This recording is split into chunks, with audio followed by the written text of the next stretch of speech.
দক্ষিণেশ্বর বালিহল পেরোলো, ট্রেনটা একদম on time রয়েছে। আমরা এখন এই মুহূর্তে এসে পৌঁছেছি আম্বালা ক্যান্টনমেন্ট স্টেশনে। একবার জাস্ট দেখুন জায়গাটা, আকাশে চাঁদ উঠেছে, ঠিক আছে। আমরা এরকম একটা বাগিচার মধ্যে দিয়ে যাচ্ছি, চারিদিক পুরো ফাঁকা, দুজনের ছাওয়াটা শুরু হয়েছে। কথায় বলে এইসব বাগানে কিন্তু ভূত থাকে। ঠিক 5:15। হ্যাঁ ঠিক। তো আমরা এখন টয় ট্রেনে ওঠার জন্য যাচ্ছি। আসেনি, চলে এসছে। আয় তাড়াতাড়ি আয়। এই একটা কেস হয়ে গেছে। কি হয়েছে? আমাদের কোর্সটা নাকি ক্যান্সেল হয়ে গেছে।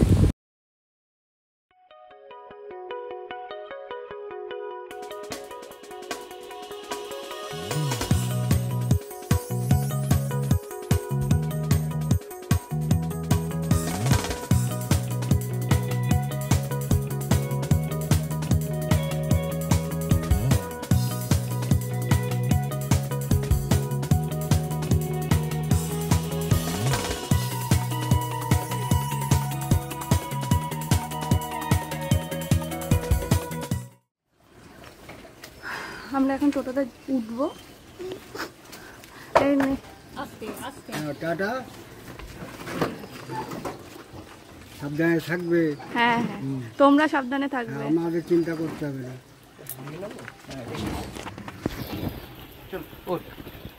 নমস্কার বন্ধুরা, আশা করি ভালো আছেন সবাই। এসবিদেশ ব্লগসে আপনাদের স্বাগত জানিয়ে আমি সৌম্যব্রত শুরু করছি আর একটা নতুন গল্প। এবারের গন্তব্য হিমাচল। প্রথমে কালকা, তারপর সেখান থেকে সিমলা, মানালি, লাহল ভ্যালি ও কাসোল হয়ে চণ্ডীগড়ে এসে ব্যাক। এখন আমরা চিতপুর কলকাতায় জাস্ট স্টেশনটায় নামলাম। সৌম্য এখন লাগেজ নিয়ে দাঁড়িয়ে রয়েছে। আমরা এখন ওয়েট করছি আমাদের ট্রেন দুর্গিয়ানা এক্সপ্রেসের জন্য। আমি এই যে জলের বোতল কিনতে এসেছিলাম, ওই পাশে প্রান্তিকা ওয়েট করছি। যেহেতু আমরা শ্যামনগরের বাসিন্দা, তাই আমরা একটা চেনা জানা টোটো ভাড়া করে নিয়েছিলাম যে আমাদের সোজা ব্যারাকপুর স্টেশনে পৌঁছে দেবে। তারপর সেখান থেকে ব্যারাকপুর বিবাদীবাগ লোকাল ধরে চলে এলাম চিতপুর কলকাতা স্টেশনে। এখন শুধু অপেক্ষা দুর্গিয়ানা এক্সপ্রেসের।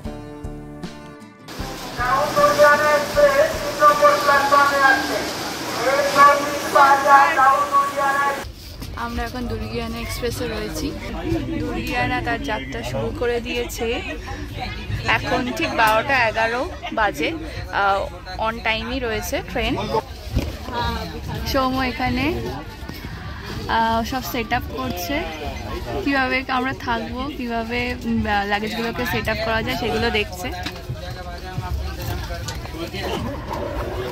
আমাদের জার্নি শুরু হলো, এই সবে চিতপুর স্টেশন থেকে ট্রেন ছেড়েছে। বাইরে প্রচণ্ড বৃষ্টি হচ্ছিল, এখনও হয়ে যাচ্ছে, এবং সেই কারণে এই অবস্থা।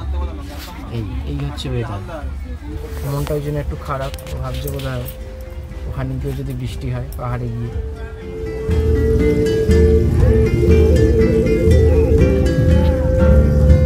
দক্ষিণেশ্বর বালিহল পেরোলো, ট্রেনটা একদম অন টাইম রয়েছে। এরপর এখন বাজে হচ্ছে 12:37। দেখা যাক কালকে কতক্ষণে পৌঁছে।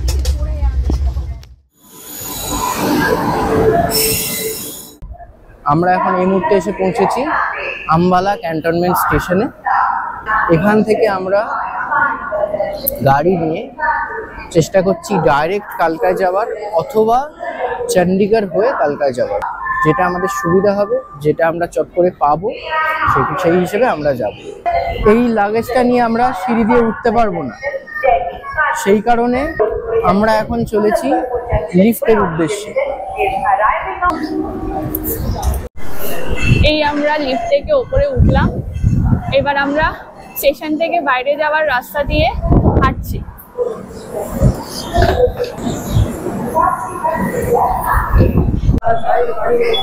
এবার আমরা আম্বালা থেকে আমবালা স্টেশন থেকে বেরোচ্ছি। এবার কিছু খাওয়া Escalator দাওয়া এ। করতে হবে, হ্যাঁ? খিদে পেয়ে গিয়েছে। খিদে পেয়ে গেছে, হ্যাঁ সত্যি খুব খিদে পেয়ে গেছে। ঠিক আছে, আচ্ছা আমরা একটা গাড়ি পেয়েছি, এখান থেকে 1200 টাকা নেবে, আমাদের পুরো কালকা স্টেশনে নিয়ে যাবে। ওইখানে আমরা একটা হোটেল দেখে নেব কাছাকাছি। भैया आपका नाम क्या है? मेरा नाम अजीत सिंह है। अजीत सिंह है। আচ্ছা नेम प्लेट है। আচ্ছা আচ্ছা, উনি আজকে আমাদের নিয়ে যাবেন কালকাতে। ওনার নাম অজিত সিং, ওনার গাড়িতে আমরা উঠেছি, উনি ওখান থেকে আমাদের কালকার ওখানে। भैया आप एक कोई नियर बाई किसी होटल में अगर अरेंज हो जाए तो अच्छा होगा। मीन्स ऐसा कुछ कालका स्टेशन के सामने कोई होटल में। कोई होटल, ठीक है চলো। তো আমাদের জার্নি এখান থেকে অ্যাকচুয়ালি শুরু হচ্ছে। আমরা এখন চলেছি কালকার উদ্দেশ্যে আম্বালা স্টেশন থেকে। কি হয়েছে, কি করছিস? হ্যাঁ এই তো, আমি বুঝতেই পারছি খিদে পেয়ে গেছে। আমরা এখন হোটেল লোটাসে এসেছি। সময় একটা ফর্ম ফিল আপ করতে গেছে। এটা কালকাতে একটা হোটেল, লোটাস হোটেলটার নাম।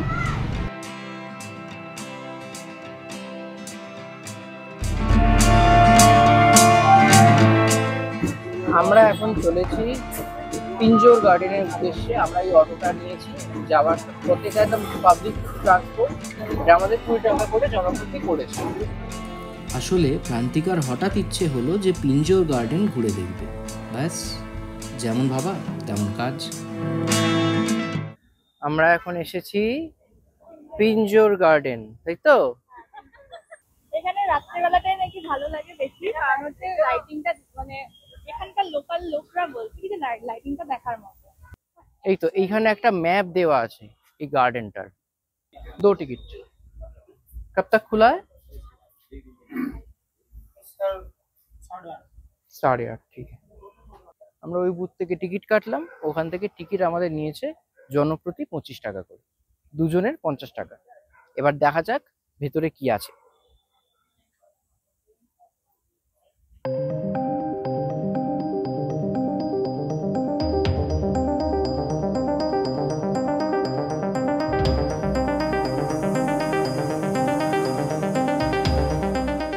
এখানে কালকে থেকে ডান্ডিয়ার একটা ইভেন্ট শুরু হবে, তাই জন্য পিঞ্জোর গার্ডেন কালকে থেকে বন্ধ থাকবে।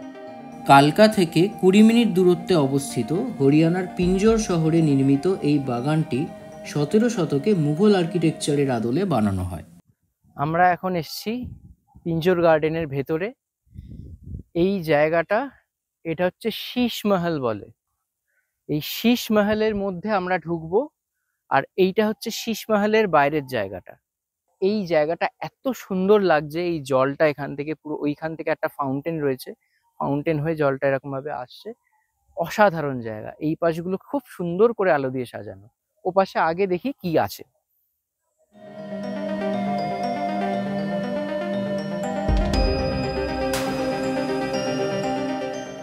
পুরো জায়গাটা আগে একবার দেখি।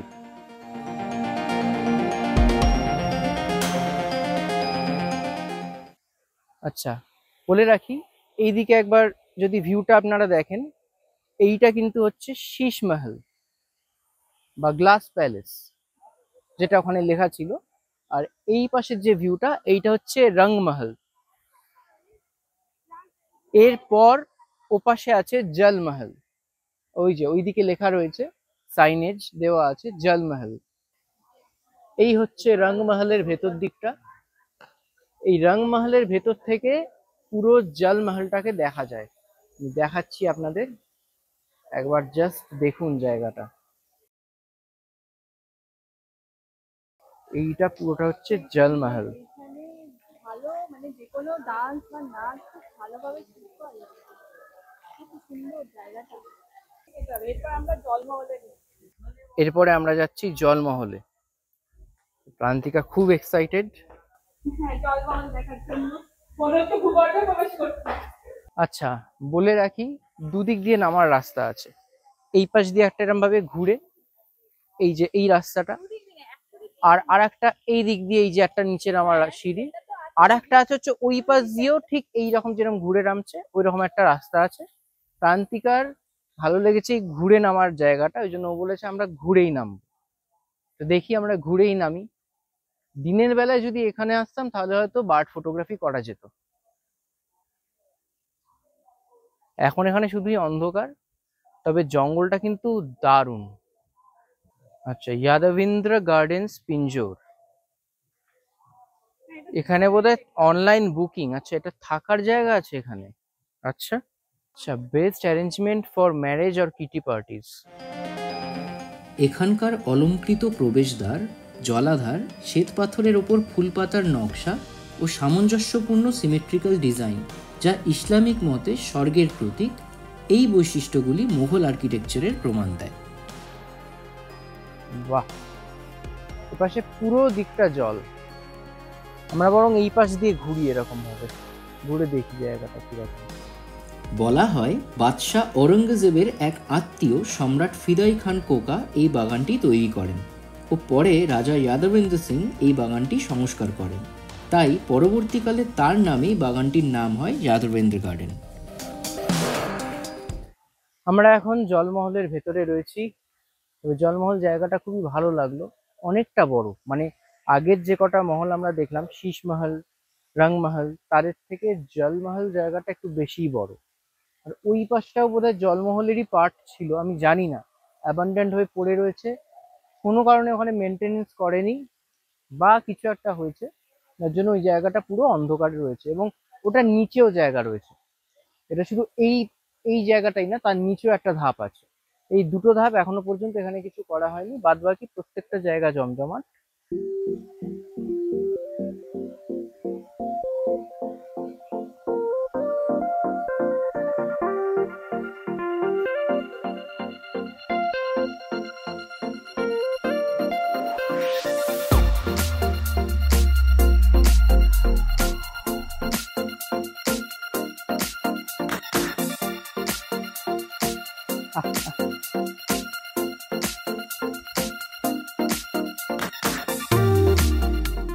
এই দিকটায় সব বন্ধ, এখানটা কিচ্ছু নেই। এখানটা এখন অ্যাবান্ডেন্ট হয়ে পড়ে আছে, জানি না ওপাশটায় কি রয়েছে না, কিন্তু ওই জায়গাটা কি ছিল সেটা আমি জানি না। তো এই দিকটা এত দূর অব্দি সম্ভবত জলমহল শেষ। জলমহল জায়গাটা বিশাল বড়, বিশাল বড়। মানে আমরা ওই যে ওপর থেকে ওইখান থেকে নামতে নামতে গোল করে ঘুরে নেমে এপাশ দিয়ে এসে এসে এতটা জায়গা, অনেকটা বড় জায়গা। আর এই দিকে সম্ভবত ক্যাফেটেরিয়া রয়েছে। আমরা এই দিক দিয়ে নেমে দেখি এই পাশটা কি ছিল, যেটা এখানটা এতটা অন্ধকার করে রেখেছে, এবং কেনই বা এতটা অন্ধকার।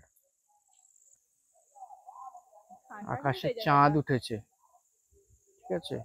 আর আমরা এরকম একটা বাগিচার মধ্যে দিয়ে যাচ্ছি, চারিদিক পুরো ফাঁকা, দুজনের ছাওয়াটা শুধু রয়েছে সামনে।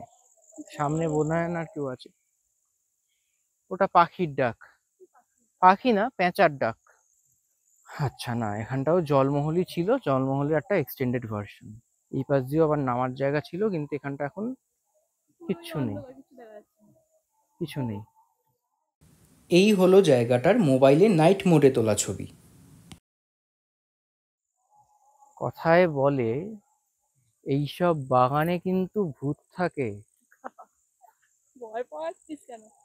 তো সেইটা আমি জানি না তাও কতটা সত্যি কি কতটা মিথ্যে জানি না বাবা। ওই জন্য ভয়ের চোটে আমরা ওই দিকে গেলামই না, কারণ কালকে থেকে আবার একটা বড় ট্যুর শুরু হচ্ছে, তো তার আগে যদি ভূতে ধরে তাহলে চাপ আছে। তো এই ছিল আজকে আমাদের ঘোরা বেড়ানো। আজকে আমরা এসেছিলাম পিঞ্জোর গার্ডেনে। তো আমাদের ট্রিপটা আজকের মতন এখানেই শেষ, এরপরে আমরা হোটেলে ফিরবো।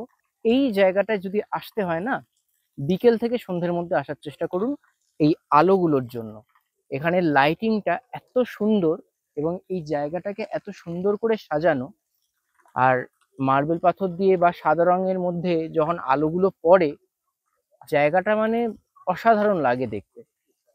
তো সেই কারণে এটা আমার সাজেশন যে আপনারা যখন এখানে আসবেন অবশ্যই চেষ্টা করবেন বিকেল থেকে সন্ধ্যের সময়টায় আসার এবং কিছুক্ষণ সময় কাটানোর এখানে। তো এইভাবে আপনারা আপনাদের ট্রিপটাকে প্ল্যান করতে পারেন। এইভাবে আপনারা একটা দিনের মধ্যে এই জায়গাটা মানে একটা বেলার মধ্যে আর কি কয়েক ঘন্টার জন্য এটা ঘুরতে পারেন। তবে আমরা কালকা থেকে এখানে যে এসছিলাম যে অটোয় করে, আমি চাইলে জার্নিটা দেখাতে পারতাম, অটো জার্নিটা, কিন্তু পসিবল ছিল না।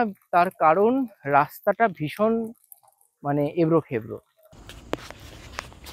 একটা জিনিস বলে রাখি, এইটা কিন্তু পাথর দিয়ে বানানো, মানে এই রঙের পাথর, সেটাকেই গুঁড়ো করে এই লালটাকে, নীলটাকেও তাই, হলুদ, সবুজ, প্রত্যেকটা রঙের পাথর আলাদা আলাদা আছে।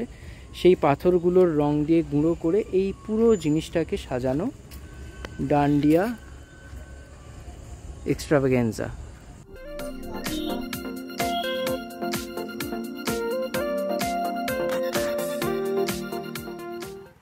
বলে রাখি, এই হচ্ছে আমাদের হোটেল, এই যে হোটেল দি লোটাস।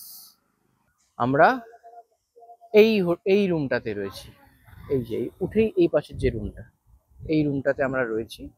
এইখান থেকে এই হচ্ছে দরজা, এটা এন্ট্রি, এই সিঁড়ি দিয়ে উঠেই ডান দিকে ফার্স্ট রুম।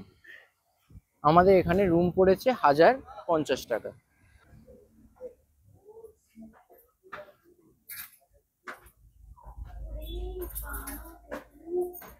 এখানে সিঁড়িগুলো একটু উঁচু, তো কাজেই বয়স্করা যদি আসেন তো তারা একটু দেখে নেবেন, সিঁড়িগুলো কিন্তু এখানে বেশ উঁচু।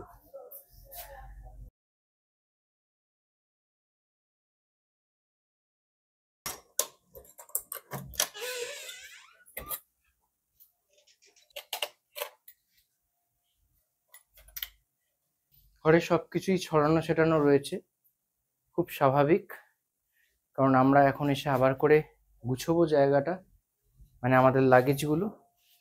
তারপরে আমরা কালকে সকালেই রওনা দেবো, কাজেই এক রাতের ব্যাপার। এক রাতের জন্য এই ছোট্টখাট্ট এসি রুমটা খারাপ নয়। এই হচ্ছে ওয়াশরুম। এখানে গিজারও আছে, গিজারটা আবার জল পাওয়া যায়, এরকম কষ্টও না, গিজারে জলও দেয়। টিভি আছে, একটা আয়না আছে, জিনিসপত্র রাখার জন্য এখানে দুটো তাক দেওয়া রয়েছে খালি, আর সেরকম বিশাল কিছু নেই।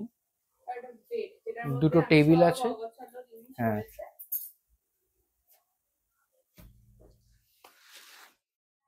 আমরা এখন ঠিক 5:15। হ্যাঁ ঠিক। তো আমরা এখন টয় ট্রেনে ওঠার জন্য যাচ্ছি। চারিদিকে খুব অন্ধকার, তাও সানগ্লাস পরেছি, কারণ সানগ্লাসটা রাখার অন্য কোনো জায়গা নেই।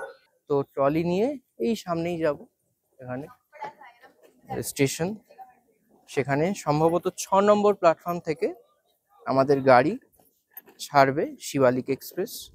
তো সেই উদ্দেশ্যে আমরা এখন স্টেশনের দিকে যাচ্ছি, কালকা স্টেশন। একদম আমাদের হোটেল থেকে বেরিয়ে সোজা নিচে নামলে যে রাস্তাটা স্টেশনের দিকে যায়, এইটাই হচ্ছে সেই রাস্তাটা। ওই যে কালকা স্টেশন দেখা যাচ্ছে। আমরা মোটামুটি কালকা স্টেশনের সামনেই চলে এসেছি, আর একটুখানি, আর 2 মিনিট লাগবে স্টেশনে ঢুকতে। এই এমনি চলে যাচ্ছে, এমনি চলে যাচ্ছে। ওই দেখ, সামলাতে পারবি না? পারবো। এটা হচ্ছে কালকা স্টেশন। সৌম্য মোটামুটি লাগেজ নিয়ে চলে এসছে, লাগেজটা প্রচুর ভারী হয়েছিল। আচ্ছা, এদিকে দেখিয়ে দে, শিবালিক ডিউলাক্স 5:45-এ 6 নম্বর প্ল্যাটফর্ম, একদম ওপরের যে লেখাটা, ওপরেরটাই, ওপরের ট্রেনটাই আমাদের 5:45-এ 6 নম্বর প্ল্যাটফর্ম থেকে ছাড়বে। তো আমরা মোটামুটি কালকা স্টেশনে পৌঁছে গেছি। এবার 6 নম্বরের দিকে, মানে 6 নম্বর প্ল্যাটফর্মের দিকে, যেখান থেকে টয় ট্রেনটা ছাড়বে সেখানে রওনা দিচ্ছি। আই থিঙ্ক এখান থেকে পুরো সোজা গিয়েই 6 নম্বর প্ল্যাটফর্ম পাওয়া যায়। এই তো পাশেই 6 নম্বরটা, এই 1 নম্বর দেখাচ্ছে ঠিকই, কিন্তু 1 নম্বরে একদম শেষে, এই পাশেই। টয় ট্রেনের যে প্ল্যাটফর্ম সেটা পাওয়া খুবই ইজি এখান থেকে। মানে এত দূর 1 নম্বরের এই যে এত দূর ট্রেনটা দেখতে পাচ্ছেন, এতটা হচ্ছে আমাদের এক্সপ্রেস ট্রেনগুলো থাকে। তার এপাশেই স্টেশনটা এক্সটেন্ড হয়েছে, সেটাই হচ্ছে টয় ট্রেনের দিকে যাওয়ার। ওপাশ দিয়ে সিমলা যাওয়ার টয় ট্রেনগুলো ছাড়বে। আসেনি, চলে এসছে, চলে এসছে। আয় তাড়াতাড়ি আয়। তখনও জানতাম না যে কি বিপদ আসতে চলেছে। তো এই ছিল আমাদের কলকাতা থেকে কালকা ভ্রমণের 2 দিনের গল্প।